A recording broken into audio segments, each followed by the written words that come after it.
Welcome to the part 2 of our Basic Solar PV System webinar. On part 1, we discussed the background introduction for the PV system. And now for part 2, we'll discuss the components of a basic solar PV system, and we'll give example on how to design a basic setup, particularly for grid tie system. And also in relation with that, so we'll try to come up with a design to attain a zero bill consumption. Before po natin discuss yung components ng basic solar PV system, papakita lang po natin where are we in terms of the installed solar PV system here in the Philippines. So makikita po natin, so here are some of the examples. So we have over the rooftop of malls, we have it ground mounted, and of course this one we also have floating solar PV system. Some use cases also is for irrigation. We have it installed in different institutions like school, and we have the solar street light. Basically, solar PV system is everywhere. So we have it in a residential complex and subdivision, and sa residential units or houses, andito na rin siya. So PV system really is everywhere. To PV installation, fire safety should be considered and should be given the utmost importance. So bakit?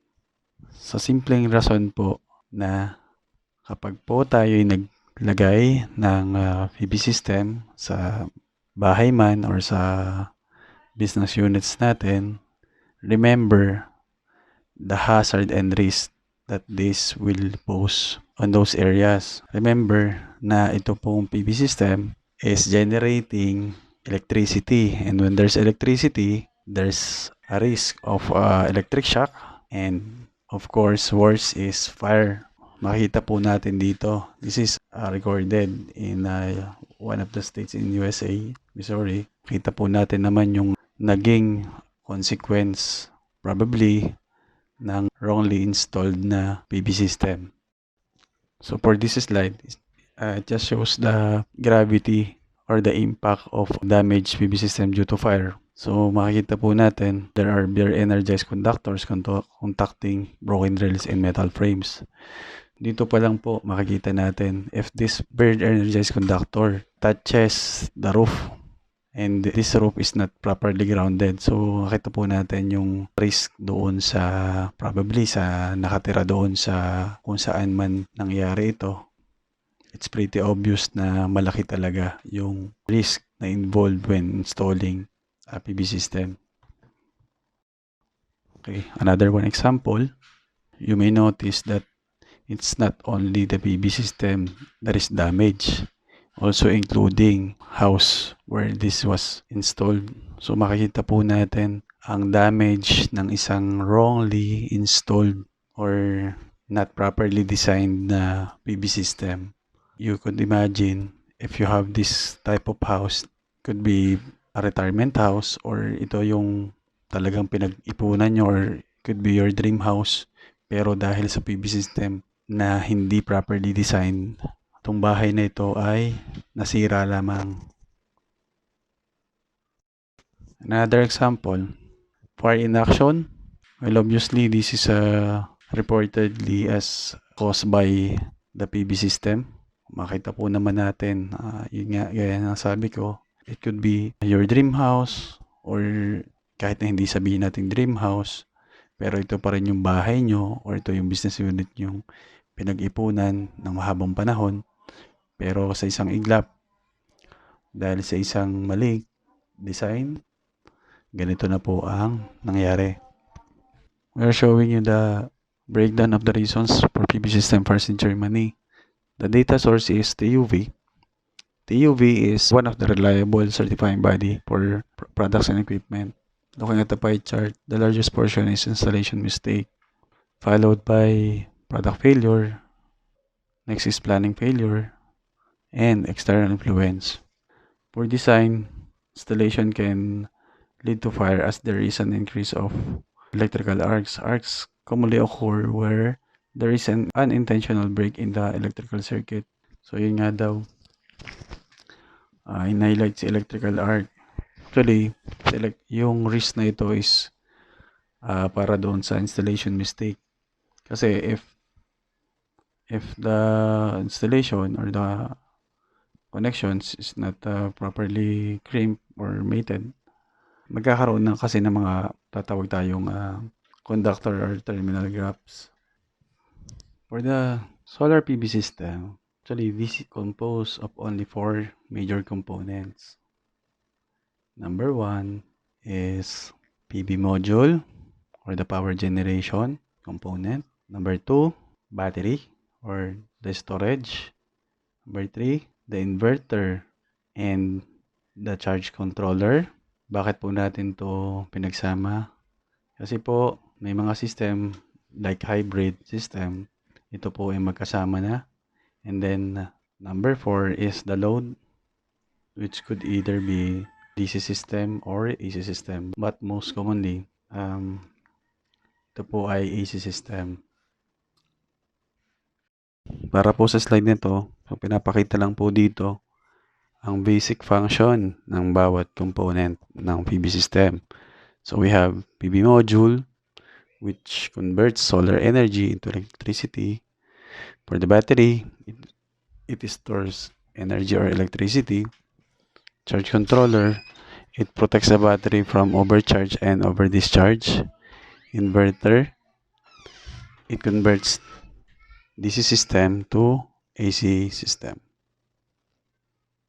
We'll start first with the details of the PV modules. So paano nga daw ba napoproduce ang electricity with the use of PV module? So yung key po dito is the word photovoltaic, which came from the word photo, which is light, and voltaic, which produces voltage. It converts sunlight directly into usable electricity in our home, semiconductor technology. So as you can see, the sunlight strikes the PV cells and causes the electrons to flow, creating an electrical current or photovoltaic effect. Paano nga ba nangyayari yung flow of electricity? Looking at the image or this animation, actually ang nangyayari po dito, there's break of bond between a positive and negative pairs between dito sa N-type layer or P-type layer. Ito po ay mga dope layer ng silicon. One is N-type and the other one, yung sa baba po is the P-type. During the time na i-break po yung bond doon sa positive and negative pairs, so ang magkakaroon po ng pressure or potential difference between dito sa layers ito. And that's why kung may conductor na pwedeng daanan ng electron, so doon po siya dadaan patungo doon sa kabilang layer para mag-bond po ulit sila. So the process go on. Pag nag-bond sila at tinamaan ulit ng araw yung bond na yon, so mabe-break na ulit and so on and so forth hanggat may sunlight. So again po, hindi po yung init ng araw o hindi po yung heat ang nagko-cause ng break of bond, kundi yung energy from the sunlight or from the photon na tumatama po doon sa positive and negative pairs. About PV module installation, hindi po mawala kung saan nga ba natin siya dapat iharap or ano pang face orientation na dapat gawin sa panels natin. So makikita nyo po dito yung sun path is more inclined palagi sa south. So meaning, parati po natin siyang ipe-face or ihaharap sa bandang south. Pwedeng east or west, but at any time, hindi pwedeng gawin natin na ito ay nakaharap sa north. So sayang lang po investment natin. So dito rin sa slide nito, pinapakita natin ano ba yung ibig sabihin or ano nga ba yung azimuth angle at ano yung zenith angle. Sa tilting naman po ito, ito rin, pakita rin natin dito kung ano yung mga part ng Earth mundo natin na nasisinagan ng araw. Dito sa dalawang image na to sa right. So, dito tayo magkakaroon ng idea kung bakit nga ba natin dapat i-tilt yung mga panels natin. Sa kadahilanan nga, hindi naman axis niya, hindi siya perpendicular. Medyo naka-tilt siya ng konti. Sa pagkuha ng tilting, so ang recommended dito sa Pilipinas, and there's a study about it, ay kuhanin natin yung latitude and then i-times natin ng 0.812. That's it for the optimum tilting. So in this slide, so we aim to define what is PV cells, modules, and arrays. PV cells are connected in series and or parallel circuits to produce higher voltages, currents, and power levels. So, idagdag pa natin dito, itong PV cell, ito ay merong potential na mag-produce ng 0.5 to 0.6 volts at standard condition. Okay, then next, so ano ba yung tinatawag natin PV module? So, ito na yung panel na nakikita natin. So, isang panel, isang PV module. This consists of cell circuits sealed in an environmentally protective laminate and are fundamental building blocks of PV systems. So, when we say arrays naman, ito yung complete power generating unit consisting of any number of PV modules and panels. Maraming PV module, ang tawag natin doon ay array. And itong array na to is usually part of a system.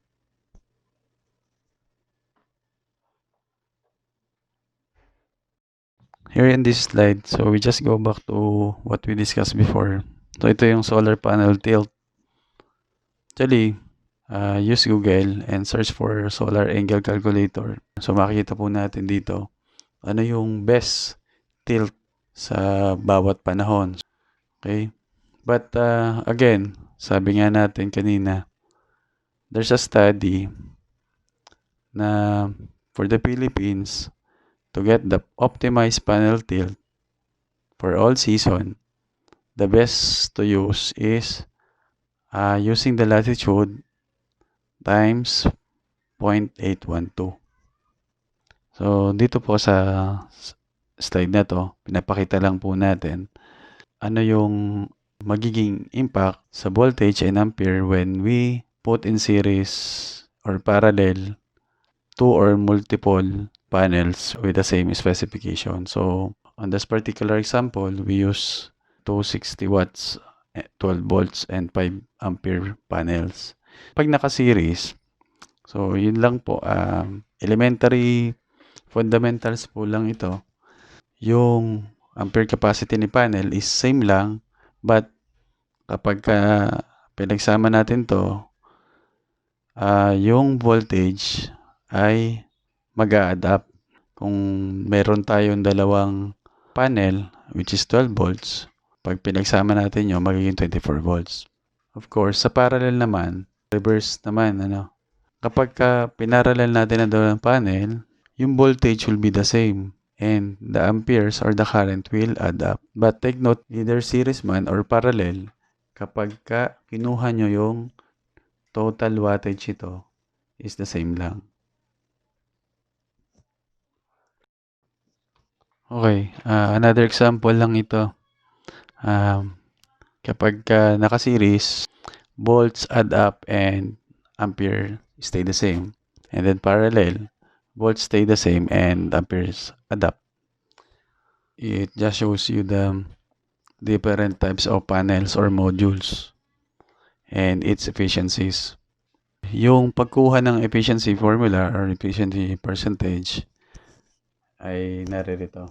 So, efficiency equals Pmax over area times 1,000 watt per square meter times 100. You can try it. Let's say you have a data sheet. Then you just go to the Pmax, which is the watt peak. And makikita nyo naman yung area doon, yung dimension niya. Usually, given naman, length times width times height. So makikita nyo yung efficiency ng solar panel na kinukuha nyo by just looking at the datasheet. Here is an example of panel specification. So for this particular example, this is a polycrystalline module.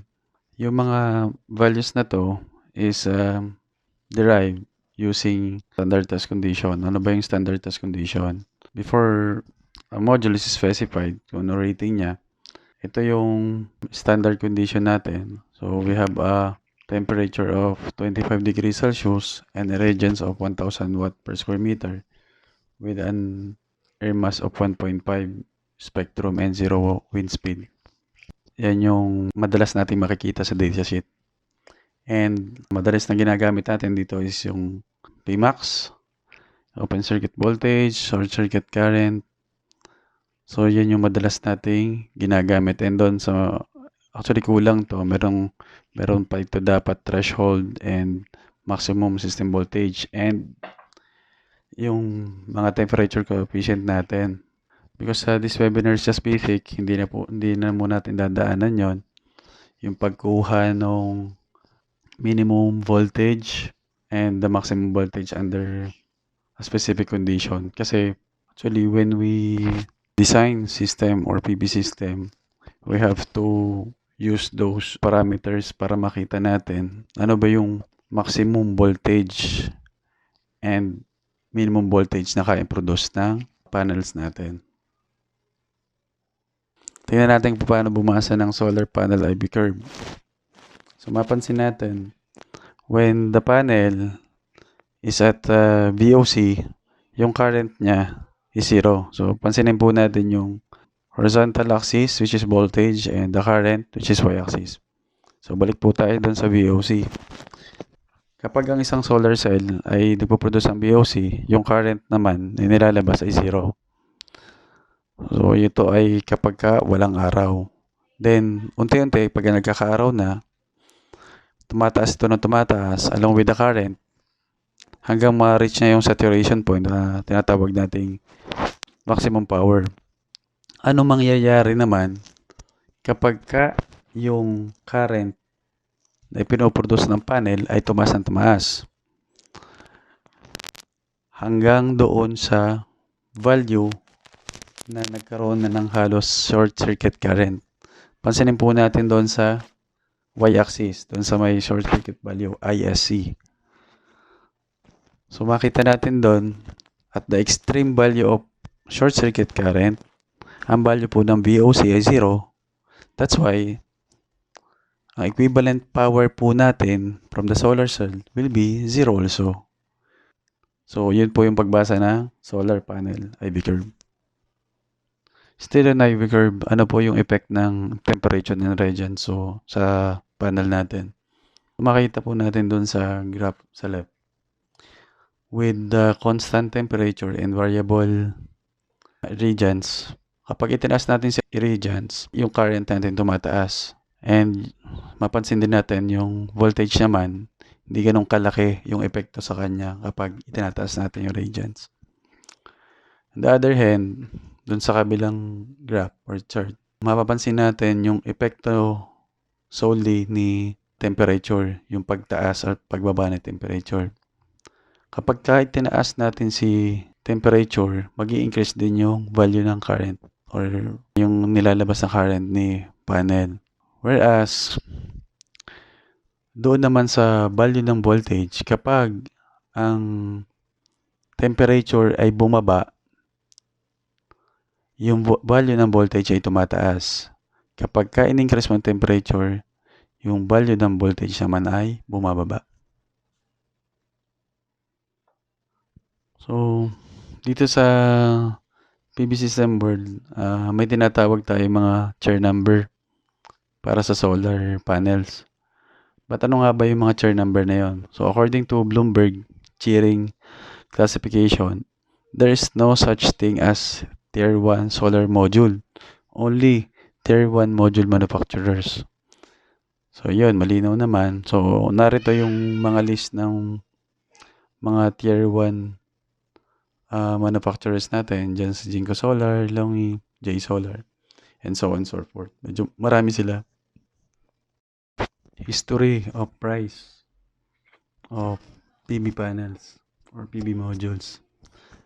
So mapapansin natin during the last 4 decades, yung naging pag nosedive ng price solar PV cells in terms of US dollar per watt. So if you will do the math, makukuha niya dito around 0.4% na lang ang naging value nito comparing sa nakaraang 4 na dekada. So, you would imagine na mas bababa pa ito ng bababa kapag nagkaroon ng further advancement sa PV manufacturing technology. So we now go to the batteries. So first we present the different types of batteries.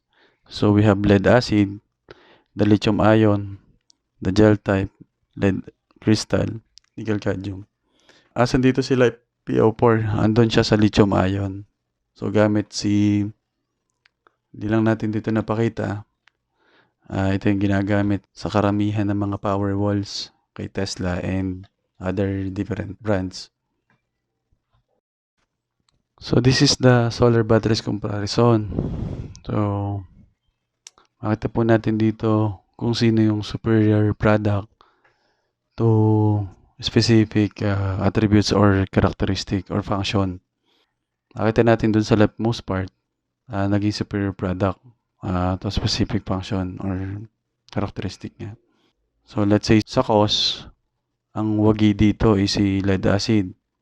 Pagdating sa battery lifetime naman, throughput cost per kilowatt, ang panalo dito daw ay si lead crystal. Pagdating naman doon sa battery lifetime, throughput kilowatt hour, ang panalo dito ay si lithium. Ito yung mga lithium ion or yung LiFePO4.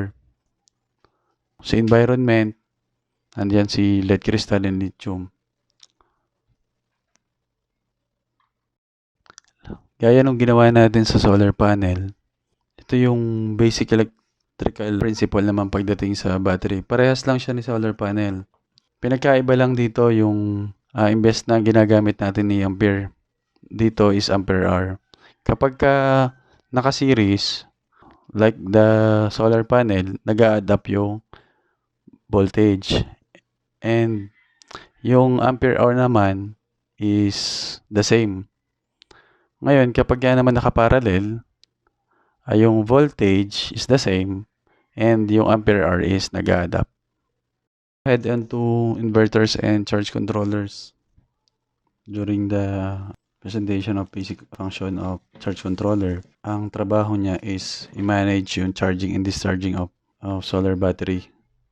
Ito yung most common types ng charge controller natin.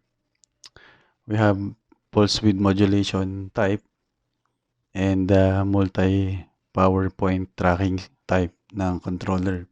Dito, makita natin dito yung comparison niya. So, efficiency ni MPPT is 95 to 99% and si PWM is 75 to 80%. First up, pulse width modulation. To show you how this function, let's go straight to the example. So, makita natin dito yung 12 volt solar panel just a potential of 18 volts times 5.56 ampere is equal to 100 watt. After nyan ay yung PWM charge controller natin which is charging a 12 volt battery or 12 volt battery bank. Mapansin natin dito, yung 5.56 ampere, yun lang yung inalaw ni charge controller na pumunta kay battery. And then, dahil nga iniingatan niya si battery na hindi lumampas sa 12 volts or siguro kung nakaset yung charging dito na 13 volts, hindi lalampas ng 13 volts yung output ni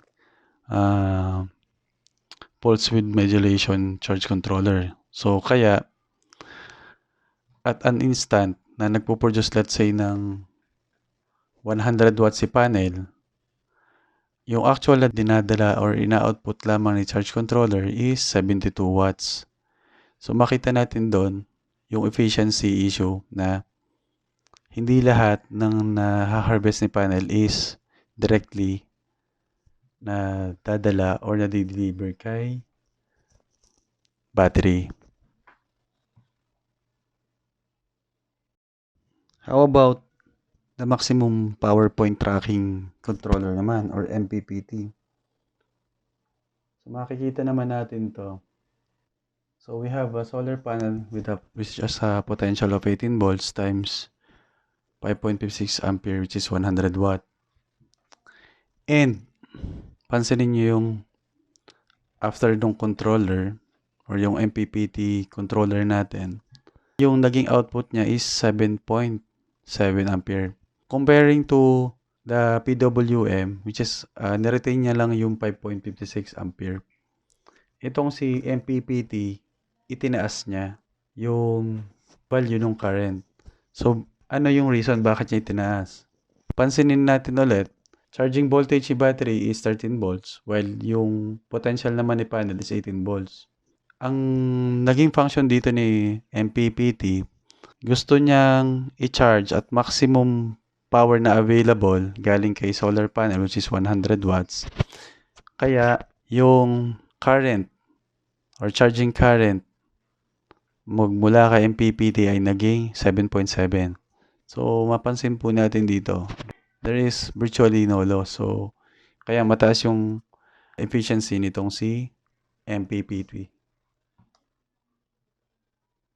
So we now head on to the inverter. Sabi nga natin, si inverter, ito yung nagko-convert ng DC to AC.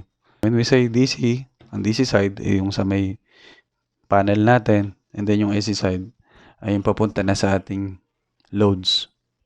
Ito yung mga common types ngayon ng inverters. We have string type, we have hybrid, we have microinverter.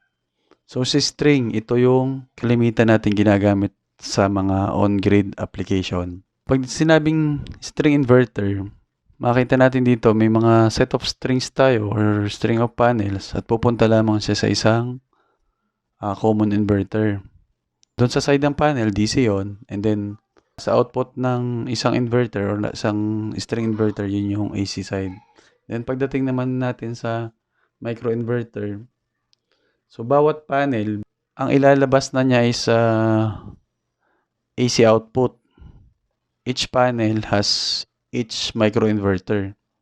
So you would imagine there's a multiple string inverter but a much smaller, or ang tawagin na natin ay micro.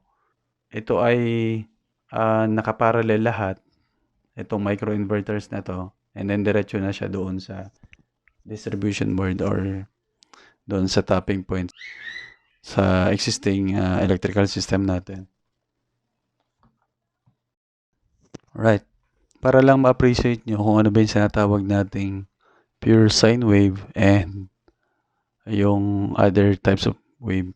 So, madalas natin nakikita sa mga sa mga data sheets, sa mga specification, ay yung pure sine wave type ng inverter. So, ano ba yung pure sine wave? Ito daw ay compatible or good ito sa any kind of load, resistive load, capacitive load, and inductive load. So, when we select an inverter, again, be sure na yung may select natin is pure sine wave kasi kung mag-fall tayo sa either square wave or modified sine wave, hindi lahat ng load gine-cater nito. We now head on to the types of PV system. Here are the types. Number 1 is grid-tied or on-grid PV system. The number 2 is off-grid PV system. And number 3 is hybrid PV system. On the following slide, so we'll try to explain each of these PV systems. Okay, first up is grid-tied. So what is grid-tied? Ito po ay tinatawag din ng karamihan na on-grid, utility, interactive, grid intertie, and grid backfeeding. These are terms used to describe the same concept. This is a PV system that is connected to utility power grid. Okay, what are the components of grid-tied solar system? So we have solar panel, inverter, load, and net metering device or a net meter. So bakit natin sinama si net meter? Sinama natin si net meter para magkaroon tayo ng isang ideal na export and import of power scenario. So pakita ko kung bakit or paano yon.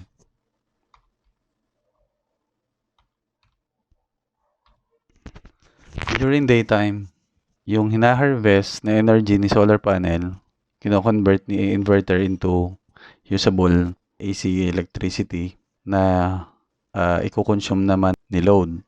So what happened kung kulang naman yung ibinabato ng solar panel? Kung kulang yung binabato ng solar panel, si utility grid or si cooperative, si electric cooperative ay tutulong kay solar panel or solar inverter para punan yung kakulangan ng electricity na kailangan ni load. On the other hand naman, what if wala namang load sa panahong naga-harvest si solar panel? Ito yung sinasabi natin, since may net metering device tayo, ang gagawin niya, sa halip na dalhin niya ka-house yung excess energy or electricity, ibabato naman niya ito directly kay utility grid. So, yun yung philosophy ng grid tied with net metering. So, what happened naman kung walang net metering device? Kung walang net metering device, so mangyayari dyan, during installation, kailangan lamang i-enable yung export control. Meaning, at any cost, hindi magbabato si solar or PV system ng electricity palabas. Why? Because in the event na magbato siya ng electricity or mag-export siya, since hindi pa naka bidirectional meter yung installation natin or wala pang net metering device, babasahin lamang noong existing meter natin na as if na para tayong kumukuha din kay electric cooperative. So ano ang consequence? In theory, nagbabato tayo, pero ang actual mangyayari dyan, tayo ay tataas pa lalo ang bill natin. Kasi mag-a-add up siya doon sa binabasa ng ating existing meter. So that's it. That's the concept. So what if naman sa nighttime scenario? Okay, nighttime scenario. So, wala talaga tayong ina-harvest. Patay ang inverter natin. So, ito yung concept talaga ni grid tied na pag walang araw, patay talaga si inverter. And then, mangyayari dito, kukuha na si house or si unit ng electricity supply from electric cooperative. Ano naman yung catch dito? Imagine na during daytime, para ka lang naghabili noong in-harvest mo kay solar and then during nighttime, saka mo siya kinuha. So, ganun. Ganun yung concept.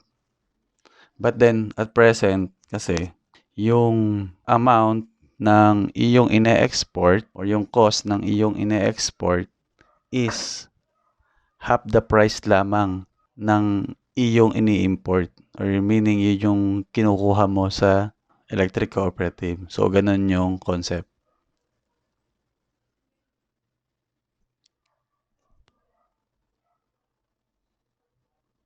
Itong setup na to, saan daw ba siya best? Para sa akin, at para sa karamihan ng mga nag-i-introduce ng grid-tied solar, this is best for residential or business units with reliable utility grid.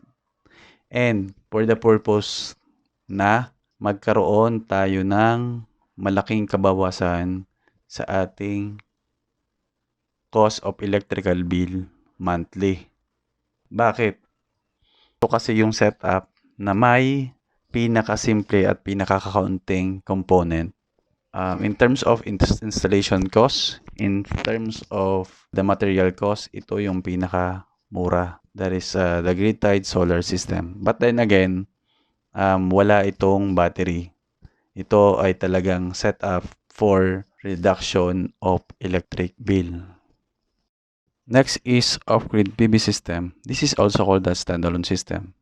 So the components are panels, charge controller, battery bank or batteries, inverter, load. And we have an option for other source like generator or utility power. Paano nga ba yung philosophy nito? So simple lang naman, during daytime, harvest from panel, then going to battery bank using a charge controller, then invert DC to AC using an inverter towards the unit. So ganun pong kasimple lang. So, sometimes itong charge controller at inverter is magkasama na. The purpose is during daytime, magkaroon ng sufficient charge si battery na gagamitin during nighttime or sa panahong walang masyadong araw. Nighttime, siyempre, meron na tayong sufficient charge si battery bank. Ang gagawin dito ng inverter, yung power from battery bank is dadalhin kay residential or business unit. So, ganun lang pong kasimple ito. So, saan po ito recommended? This is recommended for residential or business units with no source of electricity or has frequent power interruptions.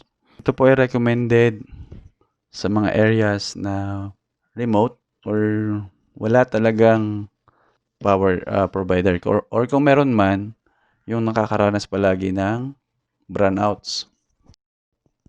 One of the frequently asked question is kung i-recommend natin ito dito sa mga areas kung saan provided ni Meralco or some other cooperatives na reliable naman. Madalas po nating sinasabi is pwede naman siya kung napakaliit lamang nung load. Meaning, hindi po tayo gagamit ng malalaki o malalaking capacity na battery kasi mahal po masyado ang mag-maintain ng system na may batteries. So, yun po lagi ang sinasabi natin. The last one, but certainly not the least, is the hybrid system. So, this combines the best from grid-tied and off-grid system. So, this system can either be described as off-grid solar with utility backup power or grid-tied solar with extra battery storage. So, paano nga ba ito nagwa-work? So, sabi natin, so combination ito ni off-grid and grid-tie. So, makikita natin, meron siyang component ng both grid-tie and off-grid system. Andyan yung battery and andyan din yung panel, inverter, the load, and pati na yung net metering device. So, paano siya nagwa-work? So, during daytime, actually, we have different work modes. We have self-use, first time, feed-in priority. We also have backup mode. But for this particular example, focus lang tayo doon sa self-use. So, paano gumagana sa self-use mode? During daytime, meaning merong araw, the power is generated from PV and it will be used to supply the local loads first, then charge the battery. Now, kung merong redundant power, ito ay i-export doon sa public grid or sa utility. Paano naman pagka nighttime? So, kapag walang PV power or walang araw, so, andun pa rin tayo sa self-use work mode. Ang mangyayari dito, yung battery, siya muna yung magdi-discharge punta dun sa local loads. At kapag fully discharged or depleted na yung capacity ni battery, let's say nag-cut off na siya, let's say sa 50%, yung grid naman yung magsusupply ng power kung kailan nga hindi na sapat yung capacity ni battery. So that's it for the hybrid PV system. So here is the comparison of the three PV system, off-grid, grid-tied, and hybrid. So we got four parameter or four criteria to compare each of this. So for the initial cost, grid-tied is the lowest. For the maintenance and operating cost, grid-tied again is the lowest. For reliability, it's apparent that hybrid will be the highest, and flexibility also. So looking at this comparison, you can see that in terms of practicality, we should go to grid tied because we have the lowest initial cost, and even though the reliability and flexibility is not the highest, but it is quite high. So it's in the moderate level. Now we move on to the PV system design steps. So bago natin puntahan yung basic PV system sizing, discuss muna natin yung PV system design steps. There is no unique list of steps that one must follow to design a PV system. Okay? So, take note of this. Kasi, kaya nagkakaroon ng ganito, ng pagkakaiba-iba ng step kung paano dinidesign ang isang PV system ay dahil daw dito sa multiple factors. So, ano yung mga yon? Ito, sample lang. So, we have the budget, we have the roof space, we have the shading orientation, and we have also the electricity need and some other factors. But usually, pag tayo nagbe-present ka client, ito muna yung kino-consider natin. Magkano si budget? So, kung halimbawa, magpapakabit siya ng isang hybrid system, usually mas mataas yung initial cost nun. Sapat ba ang budget niya? So, usually ito, number 1 talaga na kino-consider natin. And then, dun sa roof space, usually doon sa mga, lalo sa mga bahay na nasa subdivision, maliliit yung mga roof spaces dyan. Even though yung demand load niya, pero hindi naman kayang latagan ng maraming panel yung roof space niya. It is one of the limiting factor din. So we have shading and orientation. Kung baka ito ay nakaharap sa north. So, hindi na siya practical na lagyan ng panel kasi sayang yung investment natin dito. And of course, doon sa electricity need, ito yung pwede ring maging factor dito yung kung ano ang type ng system na kailangan natin. So, let's say, yung sa nabanggit natin, kung ito ay grid-tied lang, off-grid, or isa itong hybrid. We now move on to the basic PV system sizing. This is particularly for sizing a system to attain a zero bill. So, take note of that. Yung ipapakita natin sa next slide is kung paano natin isa-size up ang system natin para magkaroon tayo ng almost or equivalent sa zero bill monthly consumption. So, ano po yung requirement natin? We have average monthly consumption and average peak sun hours or solar insolation per day. So, yun lang pong dalawang yan. Okay? So, ano ba itong kukuhanin nating value sa system sizing? Ang kukuhanin nating value dito ay yung watt peak. O ano kaya yung magiging total watt peak ng ating PV array.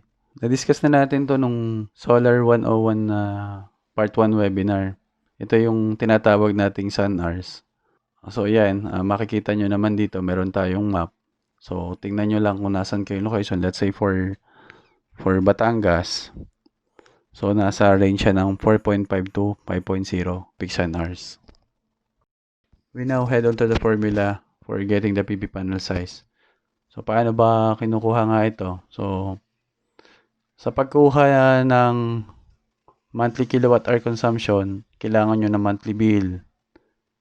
So, mas maganda dito, kuhanin nyo yung bill nyo from January to December and then divide nyo ng 12. So, makukuha nyo yung average monthly bill nyo. And then, pagka nakukuha nyo na yung monthly kilowatt hour consumption, gamitin nyo na ito doon sa PV panel size kilowatt peak. Okay? Yung percentage day usage dito and percentage night usage, ito yung percentage na sa observation nyo, gano'n ba yung percentage sa tingin nyo na ginagamit during daytime. Let's say, during daytime pala, most probably gumagamit ako ng 50% or 60% kasi bukas yung mga aircon nyo. And then, sa nighttime naman, dahil nga, let's say, 60% ginamit nyo doon kay daytime, kay nighttime, automatically, that will be 40%. And ano naman yung sinasabi natin itong rate of utility charge over solar feed-in rate. So, ito, actually, sa atin to applicable dito sa Pilipinas kasi ang current solar feed-in rate o yung halimbawa, yung ine-export natin kay utility, yun ay half lamang nung price or nung rate ni utility na ini-import naman natin niya. So that's why naging approximately equal to 2 yung value nito. So tandaan nyo lang itong formula na to. So ito ay again gagamitin natin sa pagkuha ng approximately size para ma-attain natin ang zero bill. So ito yung tinatawag nating PV system losses. Ito yung pinakita natin na 1.4 factor doon sa formula. So actually dito sa PV system losses, kaya naman natin to ma-minimize through proper design and planning and proper installation. And include ko na rin yung commissioning. So para natin ma-appreciate ng maayos yung grid tied na naka-net metering and yung scenario is daytime usage and nighttime usage. So ito yon. So dun muna tayo sa daytime usage. So makikita natin dito, siyempre merong ina-output si solar panel natin and then kung at the same time may bukas tayong appliances or any other loads, yun yung magiging self-consumption natin, yung tinatawag nating self-consumption. And then kung may labis pa, kumbaga mas malaki yung in-output ni PV panel compared dun sa demand natin. Ibabato naman yun kay electricity provider natin sa amount na, let's say for example, 5 peso per kilowatt hour. Okay? Babasahin yun ni net metering device natin. And then, pumunta tayo doon kay nighttime. So, walang araw. So, mangyayari, no choice tayo, kukuha tayo ng power from electricity provider. But, at a different rate. So, take note, yung amount na binili natin is doble doon sa ating in-export. So, doon natin makikita yung sinasabi nating factor na 2.0, which is pinakita natin doon sa formula kanina. We have here an example for sizing a grid-tied system to attain a zero bill. So we have 2,000 peso as our average monthly bill. We have 10 peso per kilowatt hour as our electricity rate. For the usage, we have 50% daytime usage and 50% nighttime usage. So calculate the number of solar panels needed using the above parameters. So this is the computation to get the PV system size in terms of kilowatt peak. So we first use the average monthly bill, which is 2,000 peso. Dinivide natin sa 10, nakuha natin si monthly kilowatt hour consumption. And then ginamit natin yon doon sa PV system size formula. So mapapansin nyo dito, meron ditong 2.5. Ito yung sinasabi natin na uh, percentage of daytime usage and nighttime usage. So nakuha natin ang value na 3.5 kilowatt peak. But again, hindi pa dito natatapos yung ating sizing. So we have to choose ano ba ang gagamitin nating panel and ano yung kanyang rating. So for this particular example, ginamit natin si 365 watts poly-type panel. So dinivide natin si 3,500 watt peak by 3,000 or 365 watts. Nakuha natin si 9.58 and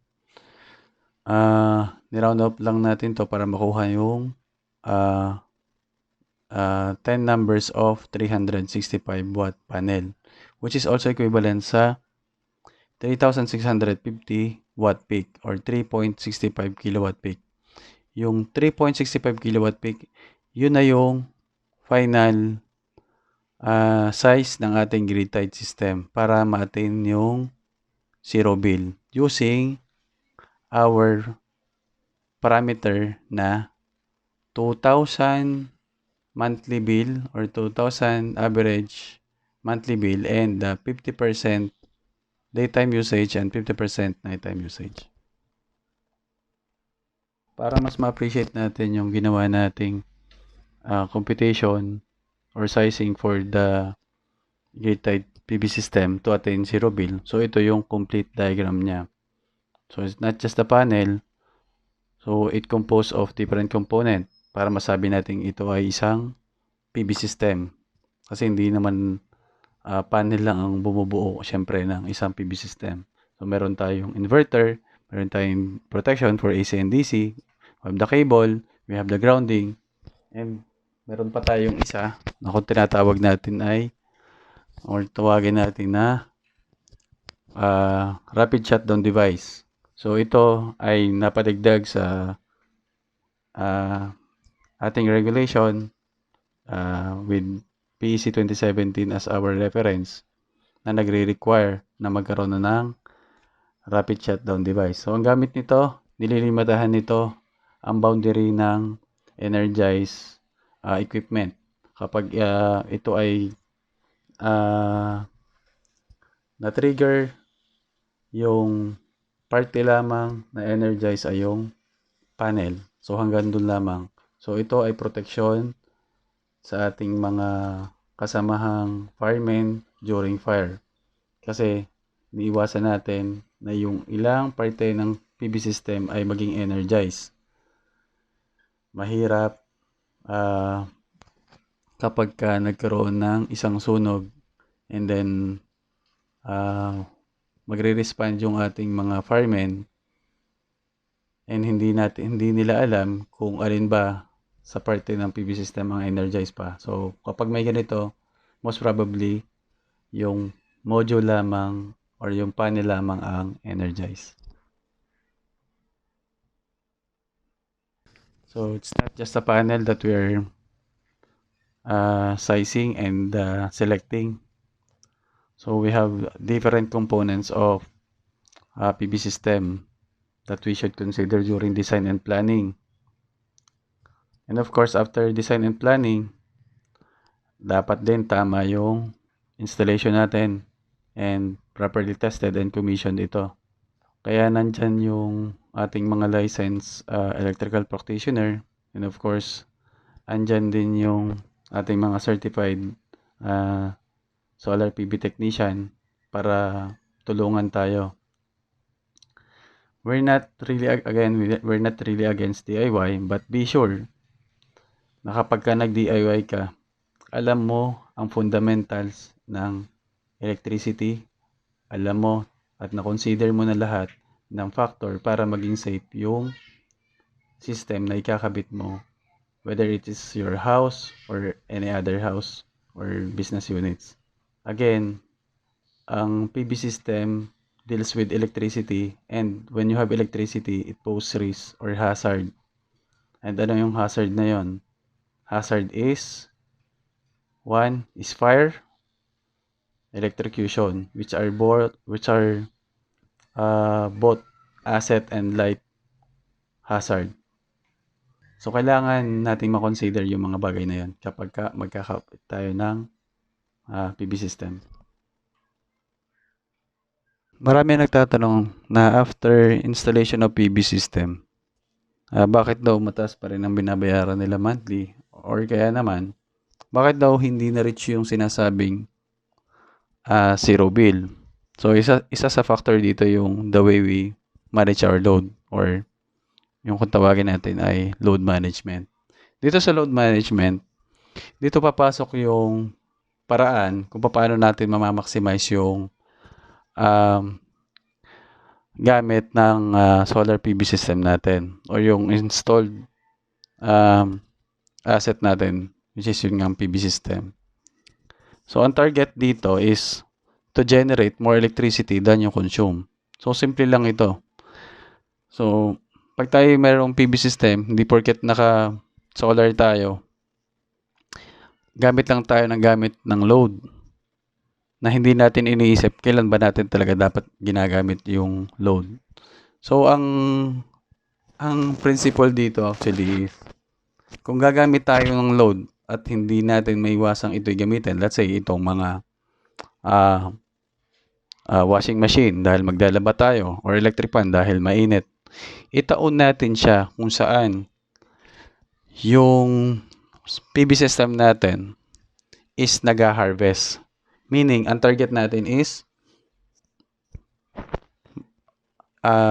gamitin natin yung hina-harvest natin na yon at the same time na gumagamit tayo ng ating load. Which is sa ganung paraan, hindi tayo bibili ng electricity from our utility provider. Which is, ang ating reference doon is mas mahal yung binibili natin na electricity from our provider than doon sa ating pinoproduce. So, yun yung ating target. Narito rin yung ilan sa mga example or paraan kung papaano natin mamamaximize ang self-generated power from our PV system. So, here are some of the hazards and risks involved in solar installation. So, this graphic, I got this from Meralco. So, for number 1, we got electrical fire and electrocution hazard. So, it's pretty obvious because we are generating electricity. Safety risk for linemen and field personnel. So, dito papasok yung mga shut-off feature like anti-eye landing. We have the rapid shutdown devices. For the instability of the network, dapat sure na yung mga inverter na gagamitin natin, yung in-output natin nasa allowable range ang gene-generate or ine-export nilang quality of power. Diyan papasok yung mga pure sine wave, yung allowable range for harmonics,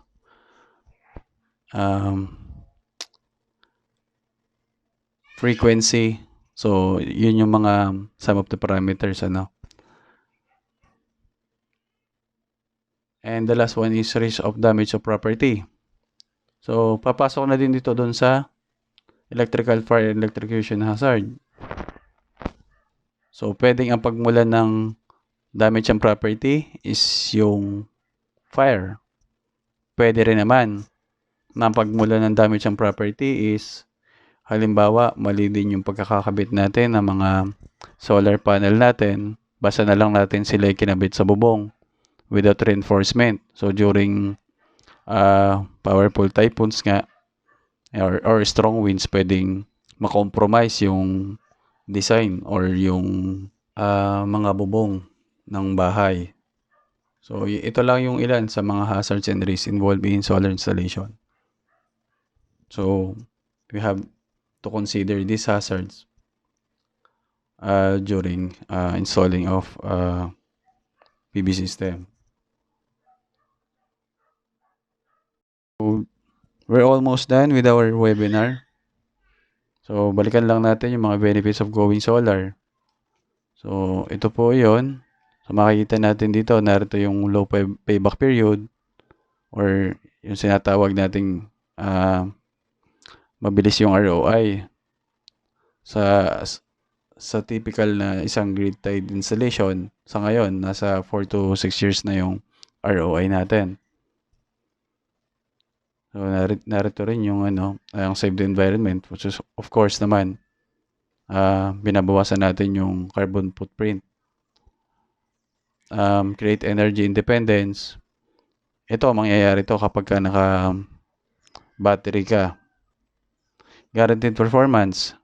Ito naman, naka-depende kung anong klaseng equipment yung ginamit mo.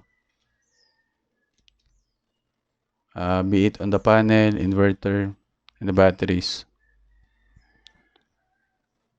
So, ano pa? So, we have take advantage of incentive.